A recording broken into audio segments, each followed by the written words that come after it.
Total portfolio kredit termasuk trade finance secara keseluruhan kami turun 2% secara tahunan dibanding tahun lalu.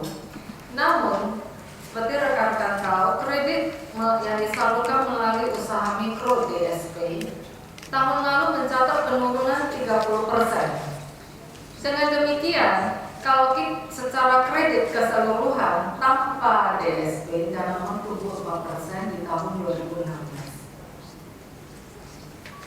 Adapun khusus untuk Adira Finance, pembiayaan otomotif, kita tahu bahwa tahun lalu secara keseluruhan industri otomotif itu cukup menurun, baik roda 2 maupun roda 4. Khusus untuk termasuk juga kendaraan komersial roda 4 ya.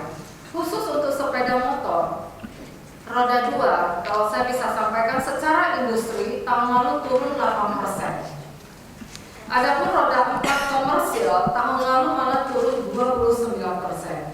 Nah, Adira secara keseluruhan pertumbuhan kami tahun lalu turun 6% untuk roda 2, walaupun industrinya turun 8%. Jadi penurun kita tidak sebesar industri. Roda 4 secara keseluruhan kita turun 10%, walaupun kredit untuk pertumbuhan industri roda 4 komersial turun hampir 30%.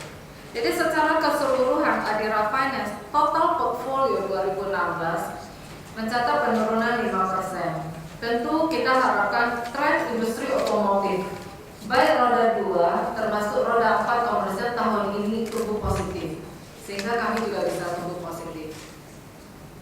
Sejalan dengan target yang ditetapkan manajemen, rasio kredit terhadap pendanaan atau LFR ini biasanya ditanya dengan tingkat likuiditas, Danamon terus menjaga di kisaran 90 dan sampai 92%. Secara keseluruhan, dana pihak ketiga kita mencatat pertumbuhan kasa ratio dari 43% menjadi 46%.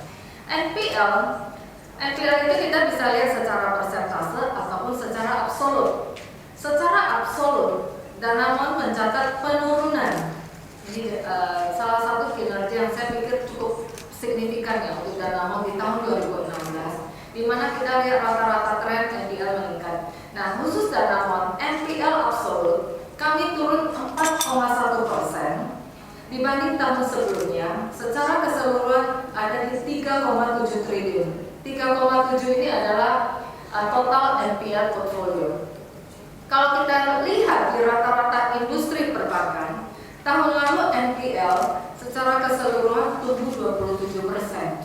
Jadi khusus Danamon kami turun 4%. Nah, NPL persentase kita ada di 3,1%, sedikit lebih tinggi dari tahun lalu. Kenapa? Karena pembaginya NPL itu kan ada NPL keseluruhannya dibagi total kredit. Total kredit tahun lalu secara keseluruhan termasuk DSP kami turun 2%. Jadi NPL itu meningkat karena pembaginya yang turun.